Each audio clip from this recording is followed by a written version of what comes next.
नमस्कार, कैसे हैं आप सभी? दुआ और उम्मीद दोनों हैं कि आप सभी बहुत अच्छे होंगे। तो बहुत-बहुत स्वागत है आपका, वेलकम, खुशामदीद to my channel Arya only love. आइए एक छोटा-सा रीकैप लेते हैं। सोनल टकरा गई थी पांडा से। जब पांडा को उसकी आँखों ने देखा, तो आँखों के साथ-साथ एक पल के लिए दिल भी ज़रा खाली हो गया, खामोश हो गया। दोनों के पास कोई भी शब्द नहीं था, सिर्फ़ था तो अनम का चेहरा, जो शायद दोनों की ही आंखों में एक साथ दौड़ गया था। सोनल, वो भी गायनी सोनल, यहाँ सेमिनार के लिए आई हुई हैं और जिस होटल में कल्पना पांडे को ठहराया गया है, उसी होटल में सोनल भी ठहरी हुई है। तो बस ये मुलाकात ऊपर वाले ने तय की हुई थी शायद, तो वो हो गई थी। मुलाकात कराई थी पांडा ने गीतिका की भी डॉक्टर सोनल से, और बताया था कि गीतिका उसके लिए क्या है। सभी के दिल ज़रा थमे थे, क्योंकि टीवी पर जो आने वाली थी हमारी पांडा, सूरज और अनु अपनी बड़ी सी खुशखबरी और अपनी चेहरे पर बहुत बड़ी स्माइल लिए अपने अपने इस सोफ़े पर बैठे हुए थे। अनु के ही घर पे वहाँ बैठे तो जरनाब और कनल साहब भी थे। ड्रैगन टीम निकल गई थी अपने टारगेट पर, जहां उन्हें कड़ी सुरक्षा के लिए उतारा था सीओ सर ने। डॉक्टर सोनल और पांडा की ये मुलाकात किस विडंबना में तय की गई होगी ऊपर वाले ने, ये ऊपर वाला ही जाने। लेकिन यही रिकैप था, ये आप जान चुके हैं और मैं भी। तो आइए ज़रा आगे चलते हैं। गैलेंट्री अवार्ड के लिए वो भवन पूरा सज चुका था। धीरे धीरे उसमें जो उपस्थित होने वाले शख्स थे वो पहुंचने लगे थे। गैलेंट्री अवार्ड की तैयारियां हो चुकी थीं। तभी एक सरकारी मुलाजिम पांडा की तरफ बढ़ गया था। मैम, आपकी गाड़ी तैयार है, आपको अब चलना होगा। ओके, आप 2 मिनट रुकिए, हम 2 मिनट में चलते हैं। पांडा ने ये कहा और फिर उसने अपने आप को चेयर से खड़ा किया। धीरे से गीतिका भी उसके साथ साथ खड़ी हो गई थी। मुस्कुराते हुए डॉक्टर सोनल भी खड़ी हुई। Okay, then best of luck. TV पर देखते हैं अपनी स्क्वाड्रन लीडर को। सोनल ने अपनी गर्दन हिलाकर मुस्कुराते हुए अपनी बात कही थी। Yes sure. पांडा ने भी अपनी उस ऊंची गर्दन को हिलाया था। गीतिका ने भी मुस्कुराकर इन दोनों की बातों को एक्सेप्ट किया था। सोनल के कदम अब दूसरी तरफ मुड़ गए थे, लेकिन उसने अपने कदमों को रोककर अपने रुख को भी मोड़ा था। उसकी आंखें गीतिका पर अटकी थीं। बिना किसी वार्निंग के सोनल ने जाकर गीतिका को हक कर लिया था। गीतिका को कुछ समझ ही नहीं आया, उसके हाथ सीधे के सीधे ही थे। तब तक सोनल उसके सामने हो गई थी। ख्याल रखना पांडा का, एंड डोंट वरी, वो आपका बखूबी ख्याल रखेगी। Best of luck. ओके, सिर्फ गीतिका को हक किया था सोनल ने, और फिर पांडा पर एक नज़र डालते हुए उसके कदम बढ़ गए थे आगे की तरफ। उस सरकारी मुलाजिम के साथ पांडा के कदम बढ़े थे। आप गाड़ी तक पहुंचिए, मैं अपना बैग लेकर आती हूँ, पांडा ने ये कहा और अपने कदम फट से अपने रूम की तरफ बढ़ा दिए। उस सरकारी मुलाजिम ने उस सरकारी गाड़ी का दरवाज़ा खोलकर गीतिका के बैठने की सीट को अपने दाहिने हाथ से दर्शाया था। गीतिका चुपचाप अपना साड़ी का पल्लू पकड़े अपने सीधे हाथ में सीट पर जाकर बैठ गई थी। तभी सामने से जल्दी जल्दी अपने कदमों को लेकर पांडा अपने हाथ में एक बैग लिए आकर अपनी सीट पर बैठ गई थी। वो सरकारी मुलाजिम गाड़ी में बैठा था और गाड़ी स्टार्ट कर दी थी, और ये गाड़ी अपनी मंजिल की तरफ बढ़ने लगी थी।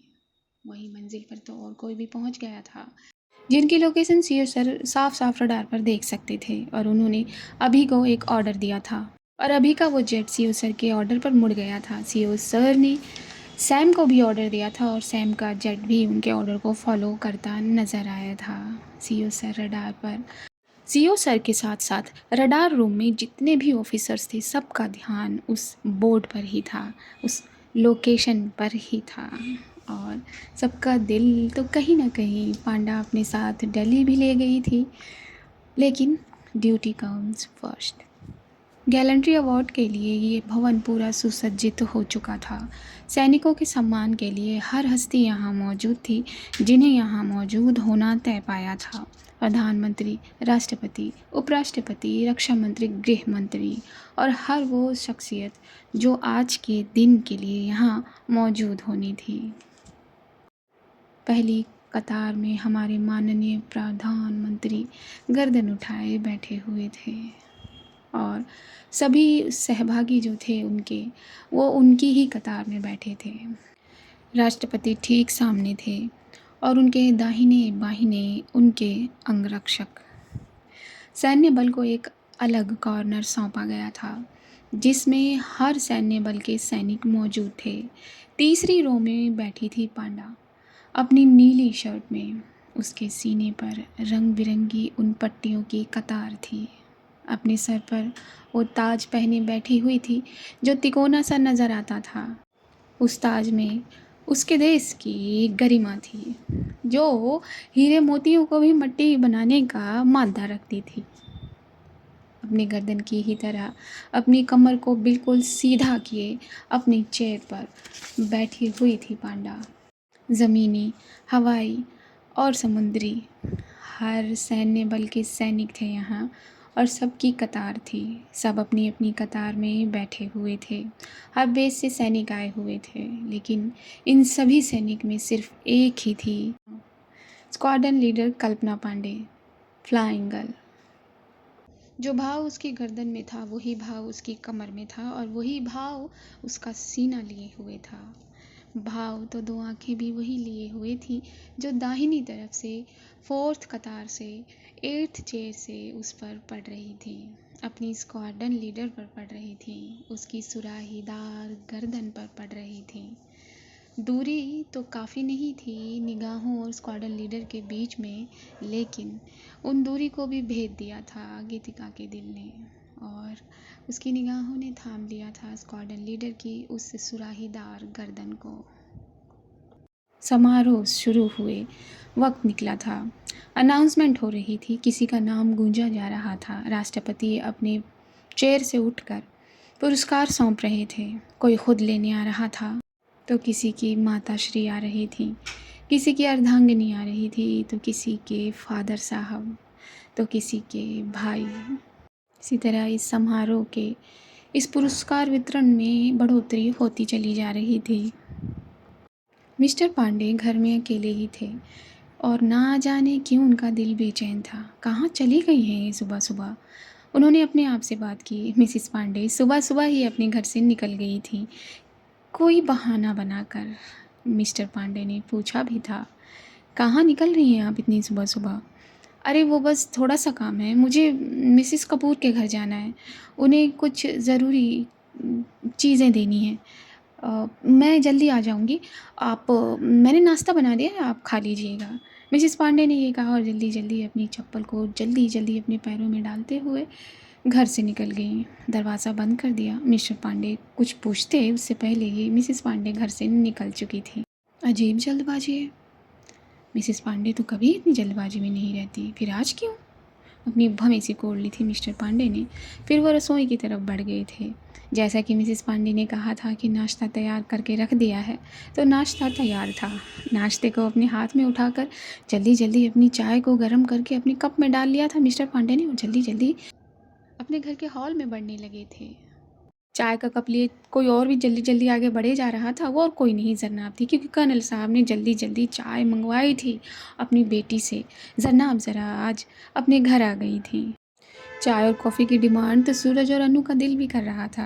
फट से अनु ने अपनी माताश्री से कहा और माताश्री ने जल्दी जल्दी चाय बना दी। वो भी चाय लेकर अपने घर के हॉल में बैठ गए जहाँ सामने टीवी थी। नेशनल चैनल कब से लगाया हुआ था अनु और सूरज ने। वैसे तो वाहवाही बटोर ही ली थी, क्योंकि वैली में वो जो आर्टिकल छपा था उसने तहलका मचा ही दिया था। उसकी खुशी अलग थी दोनों के चेहरे पर, लेकिन ये खुशी कुछ अलग ही थी कि टीवी के सामने वो बैठे हुए थे। नेशनल चैनल पर सीधा प्रसारण हो रहा था गैलेंट्री अवार्ड्स का, लाइव टेलीकास्ट जिसे कहते हैं, और सबके सब अपने अपने घर के टीवी सेट पर बैठे हुए थे। Live channel. अब गिरधारी जी कैसे दूर रहते? गिरधारी जी के पीछे पूरा का पूरा पांडा का कुनबा बैठा हुआ है। हाँ हाँ हाँ, कुनबा ही कह सकते हैं उसे। और सबके सब टीवी में अपनी नज़रें गड़ाए हुए हैं। अले, पांडा दीदी कब आएंगी? एक छोटे से बच्चे ने पूछा था। आएंगी आएंगी, चुपचाप देखो। तभी उस उससे बड़े किसी बच्चे ने उसकी बात का जवाब दिया था। गिरधारी जी ने सबको चुप करा कर ध्यान टीवी पर लगाने की बात कही थी। गौरव दौड़ते दौड़ते अपने मास्टर के पास पहुंच गए थे और फिर अपने मास्टर से कहा था कि मुझे टीवी देखनी है। अब टीवी क्यों देखनी है, मास्टर ने पूछा तो उन्होंने अपनी बहुत मासूमियत भरी जवाब में बता दिया कि क्यों देखनी है। मास्टर जी ने फट से गौरव का हाथ पकड़ा और पता नहीं कौन से कमरे में गए, टीवी ऑन कर दी, बैठ गए टीवी के सामने। अभी के घर भी टीवी कब से चालू था, जब से ये लाइव टेलीकास्ट शुरू ही नहीं हुआ था, तभी से बैठे हुए थे पापा और अभी का ब्रदर। मम्मी जल्दी जल्दी न जाने क्या छानते हुए लेकर थाली में आ रही थी और बैठ गई थी चुपचाप। वहाँ पटना के चाचा जी आपको याद हैं, जो चाय के साथ घूरी बनाया करते हैं, चने को ज़रा लपेट देते हैं मिर्च मसाले में, हाँ, फिर चाय के साथ उसे सर्व कर देते हैं। हाँ हाँ, वही पटना के चाचा। वो आज अपनी चाय की दुकान बंद किए बैठे थे, शटर डाउन करके अपनी दुकान में टीवी के आगे बैठे थे। और एक इंसान था जिसकी निगाहें आज हट ही नहीं रही हैं अपनी मोहब्बत से, गीतिका। गीतिका जो अभिभावकों वाले सेक्शन में बैठी हुई है और सिर्फ देख रही है अपनी स्क्वाड्रन लीडर को। तभी उसकी आंखों के साथ साथ उसके कानों में भी स्क्वाड्रन लीडर की मौजूदगी पड़ती है। अनाउंसमेंट होता है, स्क्वाड्रन लीडर कल्पना पांडे। सबकी निगाहों में जैसे बर्फ़ जम जाती है वैली की, थम जाती हैं सबकी निगाहें, चाहे वो यहाँ बैठे हर एक शख्सियत की हो या टीवी के सामने बैठी अपनी नज़र गड़ाए लोगों की। पांडा खड़ी हुई थी अपना नाम अनाउंस होते ही। माननीय प्रधानमंत्री की गर्दन ज़रा लेफ्ट साइड हो गई थी जब उन्होंने देखा कि स्क्वाड्रन लीडर कल्पना पांडे के नाम पर एक लड़की खड़ी हो गई है। अपनी गर्दन को सीधा कर लिया था पांडा ने और फिर इन कुर्सियों की कतार से निकलकर अपने कंधों को ताना था। परेड मोड में उसने अपने कदम डाल दिए थे। जब परेड मोड में पांडा ने अपने कदमों को आगे बढ़ाया था तो ऐसा लग रहा था वो ज़मीन पर नहीं सबके दिलों पर अपनी कदम रख रही है, क्योंकि सभी के दिल तेज धड़क रहे थे। जब टीवी पर देखने वालों की आंखों में आंसू भर आए थे तो गीतिका का हाल क्या होना था, उसके दिल का क्या हाल होना था। जरनाब कर्नल साहब की आंखों से पानी जैसे टपकने लगा था। अभी की फैमिली की आंखों में भी नमी आ गई थी, मगर बेस और ड्रैगन टीम के वो फाइटर अपने कर्तव्यों में बिजी थे, हमारे सैनिक बिजी थे। पांडा राष्ट्रपति के ठीक सामने वाले बने प्लेटफॉर्म पर जाकर खड़ी हो गई थी और एक गर्व भरा सल्यूट ताना था। यहाँ बैठे हर शख्स की निगाहें सिर्फ पांडा पर थीं। गीतिका को अपने आंसू पोंछने की ज़रूरत ही नहीं पड़ रही थी, क्योंकि आंखों से निकलकर आंसू कब गाल को ट्रैवल करते हुए चिन से नीचे टपक जा रहे थे उसकी साड़ी के पल्लू पर उसे खुद नहीं पता चल रहा था। उसकी निगाहें सिर्फ और सिर्फ पांडा को फॉलो कर रही थी। माननीय प्रधानमंत्री की गर्दन अब दूसरी साइड फिक्स हो गई थी, क्योंकि वो भी पांडा को ही फॉलो कर रहे थे। तभी अनाउंसर ने अपने शब्दों को ऊंचा किया। 18 सितंबर 2022, स्क्वाड्रन लीडर कल्पना पांडे अपने लड़ाकू विमान सुखोई में अपने नेविगेटर के साथ देश की सीमा रेखा पर बहादुरी से लड़ रही थीं। दुश्मन देश की कायरता के कारण अपने साथी लड़ाकू विमान को बचाते हुए उन्होंने गंभीर खतरे को अपने विमान पर लिया, जिससे उनका विमान क्षतिग्रस्त हो गया। और इस गंभीर खतरे को भांपते हुए अपनी बहादुरी और सूझबूझ का परिचय देते हुए अपनी नेविगेटर की जान पहले बचाई, अपनी जान की परवाह न करते हुए गंभीर परिस्थितियों में शौर्य और दक्षता को प्रभाषित किया, सीमा पर लगे दुश्मनों का खात्मा किया, उनके विमान स्थल को ख़त्म करते हुए अनुकरणीय पराक्रम का प्रदर्शन किया। स्क्वाड्रन लीडर कल्पना पांडे। जब अनाउंसर ने अपनी स्पीच ख़त्म कर दी, परिचय पूरा किया, पूरा भवन तालियों की गड़गड़ाहट से गूंज गया। कैमरे की फ्लैश लाइट ने एक सेकंड का भी गैप नहीं लिया, वो फटाफट जलती रही। पांडा ने कदमों को आगे किया और गीतिका का दिल रुक सा गया। उसकी आँखों से पानी तो पहले से ही निकल रहा था, लेकिन उसकी आँखों से निकले पानी से अब उसका पूरा चेहरा गीला हो गया था। वो आंसू आँखों से निकलकर पूरे गाल को ट्रैवल कर रहे थे। फिर उसकी जॉलाइन उन आंसुओं को काट दे रही थी और वो आंसू सीधा उसकी जुड़ी हुए हाथों पर आकर लग जा रहे थे। पांडा ने अपना सीना तान दिया था राष्ट्रपति के आगे, अपना सर ऊंचा किया था और राष्ट्रपति ने उठकर उस परमवीर चक्र को उसके सीने पर सजा दिया था। जब उसने अपने उस सीने पर वो चक्र पाया, पांडा ने एक लंबी सांस भरी थी और वही सर्कल दोहराया था जो यहाँ आने के लिए उसने दोहराया। सल्यूट, परेड मोड में वो कदम, और फिर उसके चाहने वालों की वो आंखें जो पानी से लबालब हो गई थी। अपने होटल रूम में टीवी के आगे सोनल थी, जिनका चेहरा लाल हो गया था। दो आंसू एक साथ दोनों आंखों से गिराए थे। अनु और सूरज वो कूद पड़े थे, गर्व से नाचने लगे थे। जरनाब का सर गर्व से ऊंचा हो गया था और कर्नल साहब ने अपने सीने में वो गर्व महसूस किया जो एक बाप अपनी बेटी के लिए करता है, या फिर ये कहें कि एक बाप अपने बेटे के लिए करता है। वही गर्व कर्नल साहब अपने सीने में महसूस कर रहे थे, जिसका रिफ्लेक्शन उनकी आंखें दिखा रही थीं, वो पानी की बूंदों को टपका कर। इन आंसुओं में गर्व था, खुशी थी। वही हाल था अभी की फैमिली का भी। अभी का वो भाई कूद पड़ा था, कूदते कूदते वो ताली बजाने लगा था। और अभी के फादर, उन्होंने भी अपने सीने को गर्व से भर लिया था। आखिरकार उनका बेटा भी तो आज सीमा पर अपनी ड्यूटी निभा रहा है, तो कैसे न उनका सीना फूल जाए।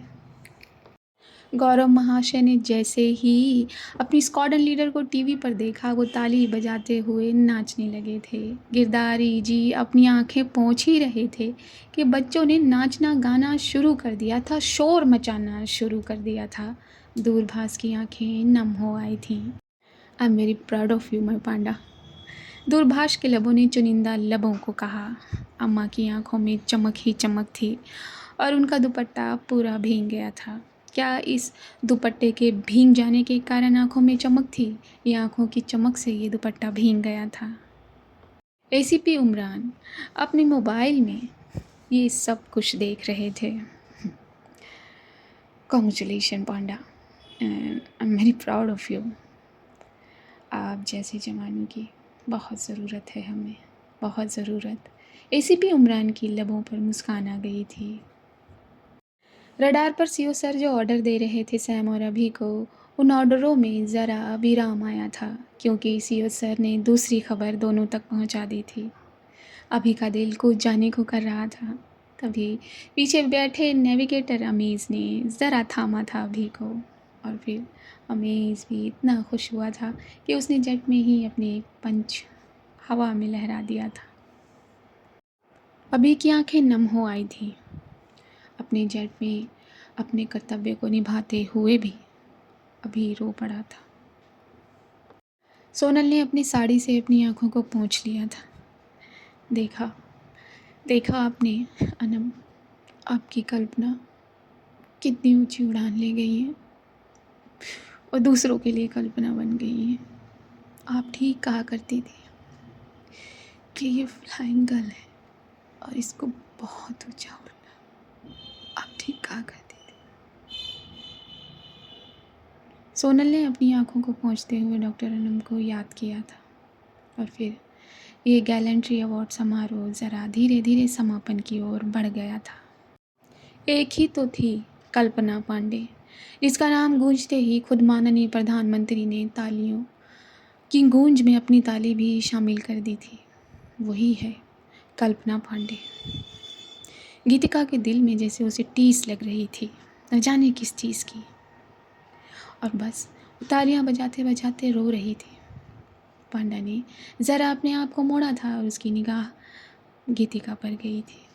उसने पाया था कि किस तरह गीतिका रो रही है, लेकिन उसने अपने रुख को अपने सैन्य बल के पास किया और फिर अपनी चेयर पर जाकर बैठ गई थी। ये गैलेंट्री अवार्ड समारोह पूरा हो गया था, ख़त्म हो गया था।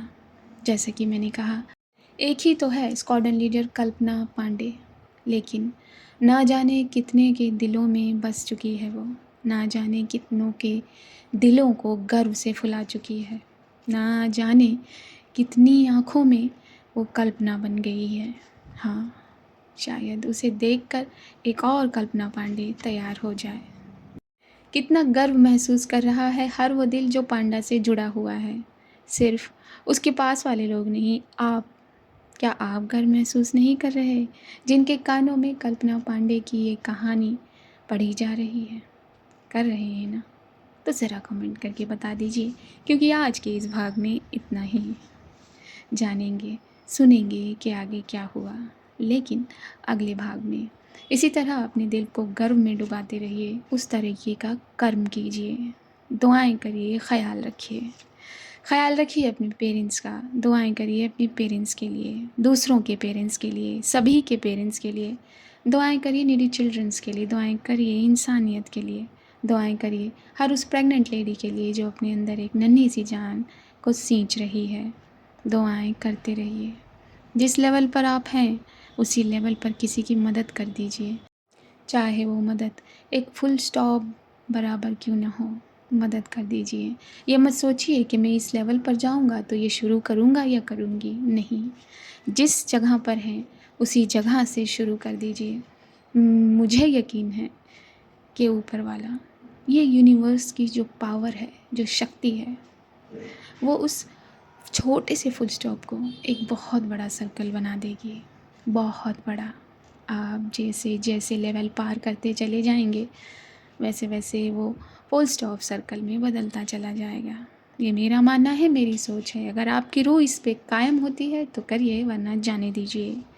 चलती हूँ, मैं भी इजाज़त लेती हूँ आप सभी से। नमस्कार।